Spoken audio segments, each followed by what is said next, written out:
and welcome to the Diverse and Inclusive Leaders podcast, the show where I interview the most inspirational and thought-provoking leaders of today and unearth their unique stories of diversity and inclusion to help inspire, educate and motivate others to make the world a better place.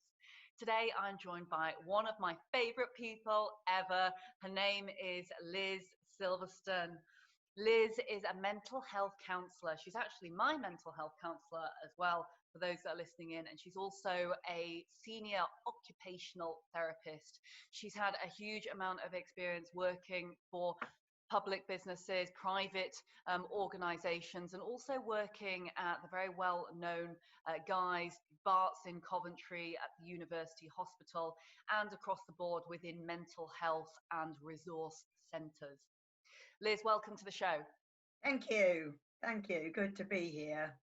It's fantastic to have you here, and it's so weird actually having you on the other side, because normally it's you asking me about myself. And obviously I'm delighted to have you here, and also to share a little bit about how you came to be where you are today with some of our listeners, and to address some very important key issues around mental health. And hopefully through today's podcast, we can really try and demystify some of those stigmas which are associated with mental health and counselling, which you and I share a very big passion about, because actually it's something that should be talked about so much more than it is, especially given the current coronavirus crisis. Yeah, absolutely. More important time. So over to you anyway. Tell us about how you came to be where you are today in brief, and let's get into the podcast. Well, I suppose, briefly, you've said a little bit about how I came into kind of where I am as a private counsellor.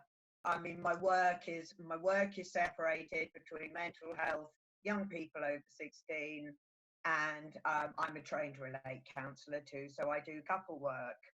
And in terms of kind of where I am now in the counselling with the current situation, what's going on with COVID-19 in the world, I think these are unprecedented times. Many of us are living with a constant level of anxiety. We're trying to cope with daily uncertainty, and we are being controlled by a pandemic. I think that's the kind of key thing. We don't have control over it. And I think that's where the majority of us struggle, and the living with constant anxiety and an uncertainty. And I suppose my work really at the moment is about giving people some coping strategies. I want everybody to be able to access mental health services, regardless of ethnicity, of age, of gender. I'm passionate about that. I'm passionate about my work. And I think at this moment in time, there are more and more services available out there for people to access. There's websites, there's YouTube, there's podcasts, there's apps, there's books. There's an array of stuff that you can access. And that will, and many of these things will also give you some coping strategies. Fantastic. And I think that's very much what it is right now. It's coping with the unknown, and it's coping with something that is bigger than ourselves, that ultimately we can not control, unfortunately. Yeah. And so it's really important to put these strategies in place so that we have that mechanism to be able to not only support ourselves, but also to support others around us. Now, yeah, absolutely.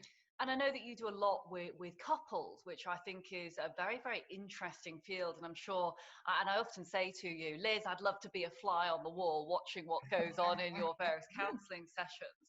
But I'm quite sure that has been very, very different given the current circumstance, where people are looking now not only how they are feeling themselves, but they're in a very close vicinity to their partner, their families. They're spending a lot more time with people that they love, which is great on the one hand, but also spending a lot of time with people that they perhaps wouldn't do normally, because of course they would be out at work 9 to 5, yeah, quite possibly, or traveling away.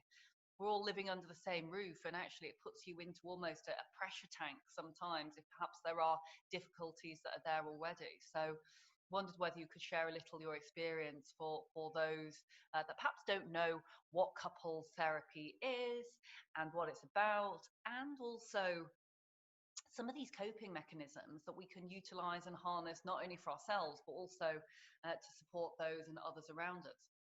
Yeah, I mean, I think in terms of the couple counselling, I guess the majority of people who come to see me, it tends to be about communication issues. That's the main reason why couples come and see me, or there's conflict, or there's been an affair.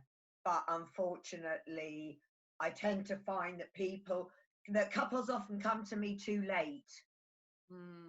They come to me as a last stitch stand, and kind of somehow the expectation is that I'm going to magically make the relationship brilliant again. And it is difficult when couples do come, you know, and they have left it too late. But that's not to say that sometimes we can turn the relationship around, not always, but sometimes we can turn the relationship around. And, you know, I think it's often about changing the relationship so that it's working in a different way. So people are communicating in a different way. It's understanding that if there's been an affair, you know, that's always going to be there within the relationship.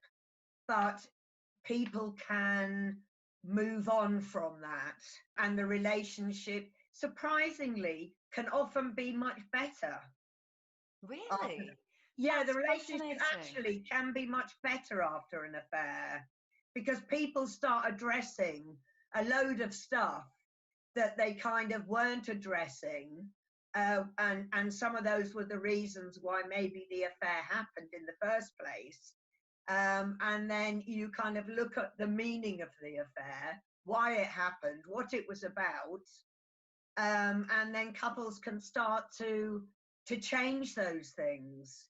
And I have worked with many couples where really, you know, the relationship has like blossomed surprisingly after that.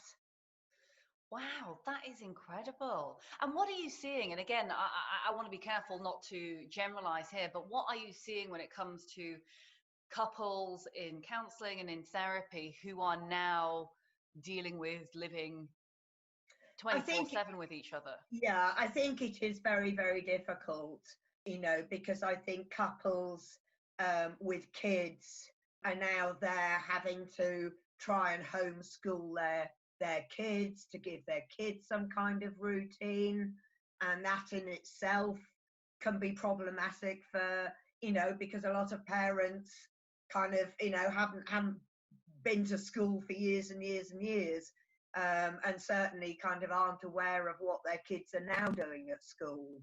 So I think that is, you know, a lot of people are struggling with that. And I'm tending to find that couples whose relationship was maybe struggling beforehand, in this lockdown situation, when they're put in a situation where they are having to share a house together because there's no choice at the moment, they're in lockdown, they have to try and form some kind of relationship that is going to work in the lockdown, and maybe put the other stuff to one side for the time being and just get on with it. You know, because I think that's the only way to do it, to take it day by day and to get on with their lives. And maybe the struggles that they came to see me about, you know, need to be compartmentalized, put in a box, a lid on it for the time being, and to just try and create some kind of normality together, you know, even if they hate each other. You know, for now they're in a situation where they're just having to get on with it. And so I guess, you know, I'm saying to them, well, look, maybe sometime of the day you spend time in different rooms if that's possible. But obviously for some people they can't do that. They're in a small flat. You know, they're cramped together, or they're cramped together with a family, and they don't have, you know, they can't get out, they don't have a garden, they're living in a high-rise flat, and the whole situation can become incredibly volatile, which is why the numbers of people phoning the domestic violence helplines have gone through the roof. You know, it's a hugely complex issue. I mean, the COVID virus is hugely impacting couples, individuals, young people, people who live by themselves, people who are ill. You know, now people who are ill are too frightened to go to hospital, so they're dying at home rather than going to hospital. You know, the impact of it is huge. And in terms of some of the coping strategies, obviously what you've said there is, and it makes absolute sense, look, you know, the problems sometimes in a way are bigger than perhaps the problems that are existing or have existed pre-COVID. Is there a way to compartmentalize it for now so that we can be there for the sake of families, for the sake of kids, etc.? But are there any coping mechanisms that we could look to deploy in the meanwhile that could support that? I mean, what you were saying before was very much about, you know, obviously don't wait too late. Obviously, we're in a situation now where, you know, we are where we are, and so communication seems to be the best way out of that problem. Are there any communication strategies or tools or techniques that you could share? And I know that this is a very big subject, but are there any tools and strategies, simple ones, that we could deploy if things are particularly bad, or anything that you could share with our listeners that could be helpful as a way out of some of these difficulties with relationships or feelings of anxiety? Well, I mean, I think in terms of couples, you know, in terms of the clients that I have, I mean, I have a lot of resources on things like couple conflict, and a lot of resources like, you know, I will say to couples, use I statements. What's an I statement? An I statement is rather than blaming somebody and saying you make me feel like this, you're starting off a sentence with I. So I feel that.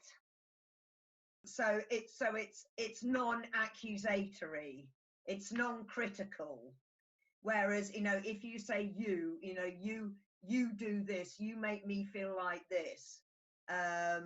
You know, you're always doing this. Does that kind of make sense? So if you use an I statement, it's non-inflammatory, I guess. You know, in an argument, for example, if you use I statements, you can sometimes bring the level of the argument down. That does make sense. Could you give us an example? So, and I understand that if you're to say you, it is very accusatory. Yeah, I mean, it is. It's very much kind of blaming the other person for the situation that you find them, you know, that you find yourself in. So you would be saying, I feel this way. I would feel better if maybe you could please put the bins out. You know, and actually putting the bins out are like stuff that washing up are like major things that cause disagreements in couples. It's often really trivial stuff. But lots of simple things often can accumulate into one big ball of explosion, and an argument blows out, right? An argument can happen so quickly. You know, it can happen from something so trivial as to you didn't put the bins out, you didn't switch the washing machine on, you didn't. But that does sound so much more accusatory than I would feel better if you were to put the bins out, as opposed to you never put the bins out. Yes. I mean, you know, you never put the bins out is not going to make the other person feel great. So, you know, you want to engage in a conversation that is going to reduce conflict. And you want to engage in communication where people find themselves in a win-win place. And I always say to couples, you don't have to agree to be in a win-win place. You can disagree and still be in a win-win place. But I think there's this kind of myth somehow that if couples can't agree about everything or don't think in the same way about everything, that that's the only way that a relationship can work. A relationship needs some passion, some conflict. Absolutely. And the same is true within any relationship, right? And I think what's really, really fascinating about this, and I could talk about the psychology behind this all day, is actually you could apply this to relationships within business as well. Absolutely. And the same is true. We're having to spend in some cases a huge amount more time speaking to certain individuals within business because of the current state of play. The same is true with partners at home or relationships that we have with our co-inhabitants, for example. And it is very much about the mutually beneficial win scenario that you're talking about. Is actually if you can both come to an arrangement and both agree. Well, it's the classic agree to disagree, isn't it? And it is, yes. And I think you're right. I mean, it kind of can, you know, it can be in all areas of life. Absolutely, because it's almost what we would call in business. And when we relate this to diversity and inclusion, I often say to executives, the last thing you want within a boardroom table scenario is to have groupthink, because if we have groupthink and everyone is a yes man or a yes woman, actually the innovation, the spark, the passion of what would be the relationship in the couple scenario is not there. And so having everyone who's going to agree all the time, actually there is no sense or logic in that. And in business wise, it's not going to necessarily breed innovation, and we don't get the best ideas because everyone thinks the same, and we want to have that diversity of thought. Actually having a diversity of thought in a couple relationship is also what keeps it interesting and keeps us attracted to one another as human beings. It's just learning how, as you're very articulately saying there, via communication, not conflict, we can actually harness and bring out the best within these relationships. Yeah, I mean, I think the essential thing, and I guess, as you say, you can relate it to business as well as in couple relationships, is that thing about accommodating difference. Indeed. You know, that is, you know, I think that is kind of crucial in any relationship, is to accommodate difference. You know, I always say a relationship should kind of look like a wave. And if there's an odd spike, it doesn't matter. If there's too many spikes, it does matter. But if there's an odd spike, then that's great. You know, that's showing that you know, there is passion and you want to engage with the other person. And you want to share ideas, which might be different from each other's. You know, and I think all those things are just so important to keep a relationship alive. I mean, that's what I want to kind of impart to my couples, is try and keep the relationship alive. It's an evolving process, and change with it. And just before because I would love to move on to individual counselling as well, very briefly. And I know that you and I could sit here and chat all day about things. But one quick question on keeping a relationship alive, and obviously it being an evolving process, which I completely agree with. You know, this is something that lives, sleeps, breathes, and over years, I'm sure does change. And I have this image of a wave, as I'm sure our listeners do now, and it makes complete sense. What else can we do to keep relationships alive, whether they be romantic relationships, marriages, etc., or they be relationships within business, which could have gone flat or lack innovation? Well, I think sort of with couples, I've got an array of stuff to some books which have got some really good questions in them that couples can ask each other. There's coaching cards for couples. There's a lot of stuff out there for date nights. Date nights are really important. It's important to, I always say within a couple relationship, it's important to have couple time, to have individual time, to have family time. And I guess, if you move that into business, you want to kind of separate things out. So it's not just business, so that, maybe the employees are engaged in other things that are not just business. They're engaged in something that is fun. Fun is fundamental, and not only in relationships, but I think in business too. I think everything can become far too serious. Absolutely, and it helps build relationships as well, doesn't it? It does, yeah. And I think if you've got a workforce that you want to generate ideas, and you want them to be constantly coming up with something new and different and exciting and innovative, you need to be doing things with those staff that is going to enable them to do that. So it's not just about kind of having board meetings. They need to be doing stuff outside of that. And I think managers of companies need to be promoting things for their staff to be doing between themselves, or going away and doing kind of team building stuff that's fun. And I think those kind of activities are things which are going to promote new ideas and are going to promote cohesiveness amongst the workforce and amongst and within a couple. Indeed, and they're also fantastic as well for mental health and wellness, because nurturing ourselves in different ways that aren't centered around business, could be stress, could be the run of the mill of everyday life.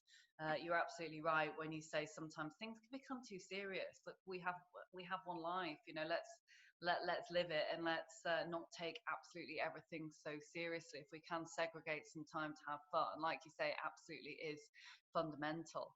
And Liz, I'd love just to touch on individual counselling and mental health, if we may, because I'm conscious of timings. And I think this is absolutely key, not only to right now in the present situation, but also I would love for mental health and counselling to be far less taboo.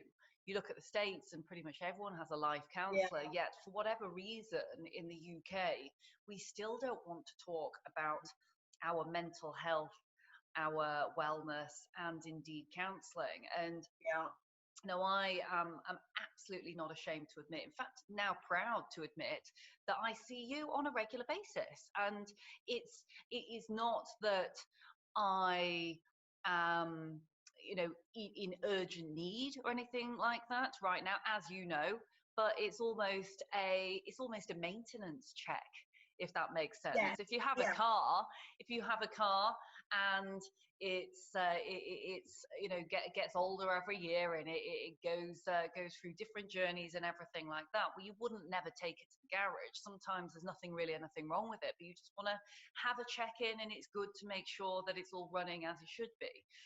So let's talk about, for example, the most simple and basic thing. Why is there a taboo against mental health, and why don't people seek more so and are more open about saying they go and see a counsellor? I don't know. I think, you know, when I first started out work in acute psychiatry in hospitals, and then in mental health resource centres, because then it was kind of moving to care in the community. And I kind of had this, you know, and I kind of thought in my naivety, all these big mental hospitals would shut, and everything would move into the community. But actually, it hasn't worked. There aren't the resources. Psychiatry has always been, and mental health has always been bottom of the pile.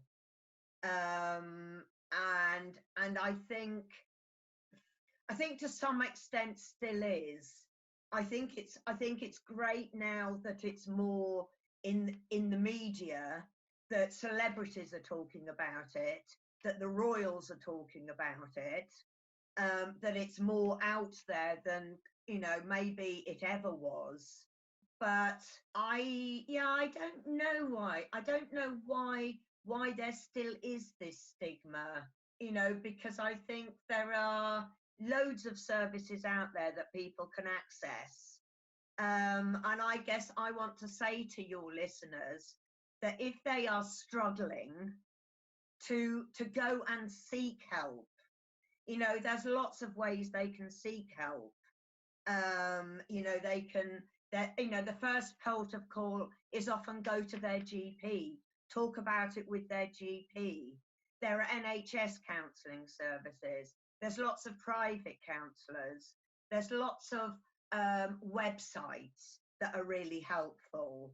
You know, and there's things like Mind and the Samaritans, and all sorts of people out there that kind of are there waiting to help clients who are struggling. You know, certainly the biggest thing I've noticed in the years I've been counselling, which I think is great, that I have more male clients coming to see me than I ever did, and I think that's fantastic.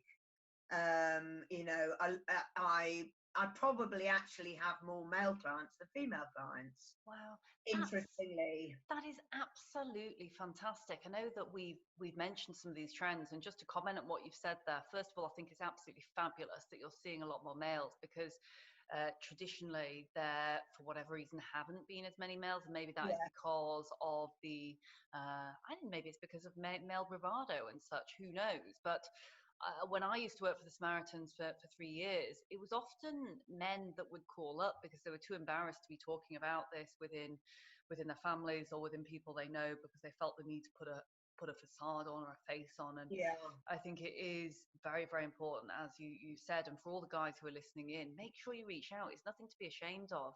I think it is particularly difficult for men and women, but men in particular, because they, you know, again, without stereotyping too much, but generally speaking, do not always like to talk as much as women. Women will go and share and talk. Men perhaps less so, or at least in the current climate, kind of less so. But yeah, men would often call up the Samaritans and would often feel that they had the need to be brave for the family and be the strong one almost. There's absolutely no shame in them talking about their feelings. And in fact, I think it's very, very brave indeed to be sharing and showing yourself as a role model for being open to talk about it. But it does sadden me, on your other point, to hear that mental health and psychiatry is still at the bottom of the pile. I think that is terribly sad. And again, we did discuss this. I think it is terribly sad, and I think one of the worst things at the moment is how the services for young people, the mental health services for young people, you know, young people are, I think, under so much pressure now, with social media and you know, all those things that are going on, and there aren't enough services for them. And the other thing I worry about is when we come out of this pandemic, there are going to be huge numbers of people who are going to be needing mental health services, from key workers to people like you and me, you know, people who have been stuck at home, who've been isolated, you know, people who never had mental health problems are now developing mental health problems and having to seek help from their GP, and maybe go on medication. But how on earth are we going to cope with the huge numbers of the NHS frontline workers, of key workers, you know, who, you know, and it's going to be about trauma. You know, it's going to be about PTSD. You know, it's going to be about, you know, these frontline workers who have been dealing with death on a daily basis, of having to phone families because their families can't come in and see the patients. You know, I mean, the stress that they're under must be absolutely immense, and certainly my heart goes out to them. I think they're doing a brilliant job, but I worry about there not being enough services available when all this is finished.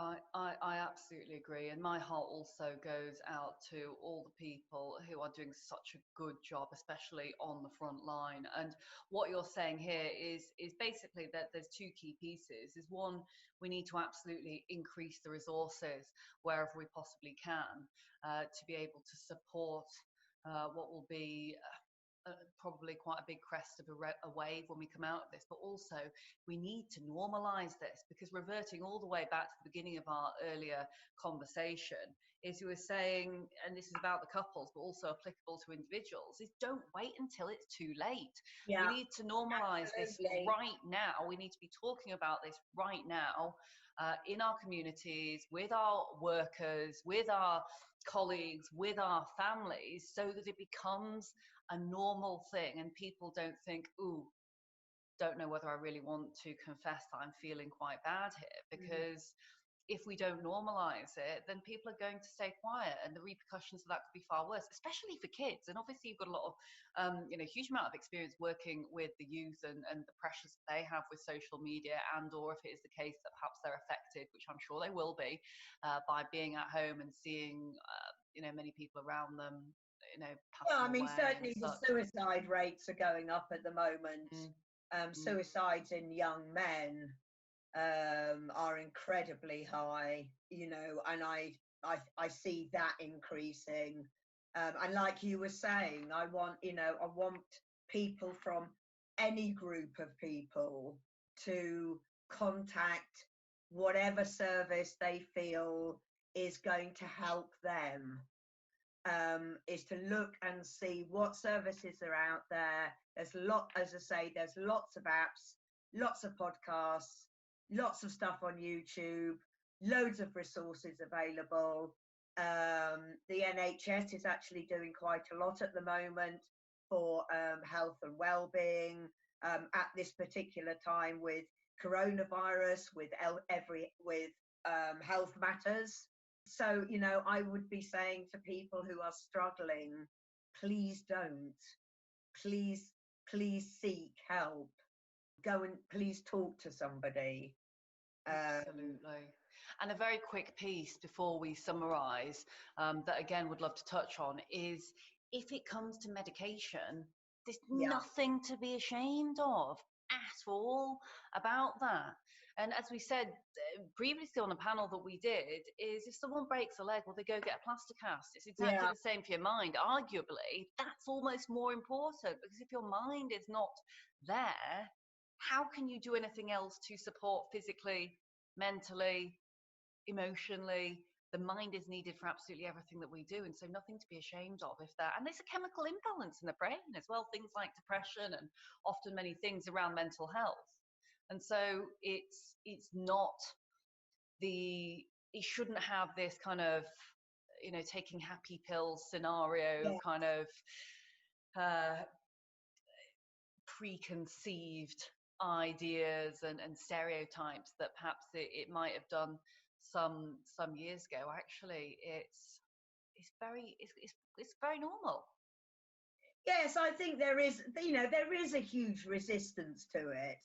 you know, and I think at the moment, for people who are in lockdown, who are isolated, you know, in many situations that they find themselves in now, you know, I think they are experiencing an increase in anxiety, an increase in depression, and maybe that some medication short term, in conjunction with talking therapy. I always say medication in conjunction with talking therapy has a better outcome than medication on its own.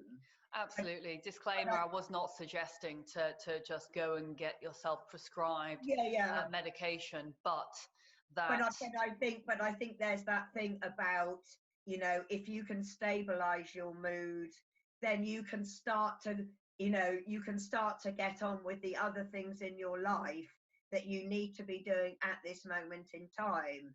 You know, if you're low and depressed and anxious, your concentration is poor, your motivation is poor, you don't want to go out, you don't want to exercise, you know, you don't want to do any of those things that are going to be helpful at this moment in time, when you're in lockdown. So if you can take something that is gonna help you to keep on an even keel, and be able to get on with life, you know, to get on with other aspects of life that are really important to get on with, you know, setting a routine, having exercise, getting the endorphins going, those feel good chemicals going. And I have to say, I was quite interested today because I was actually, this is slightly off the track, but I was, just that your readers might be quite interested in exercise and endorphins, getting those feel good things going round. But also, endorphins, people just assume it's only exercise that gets this going.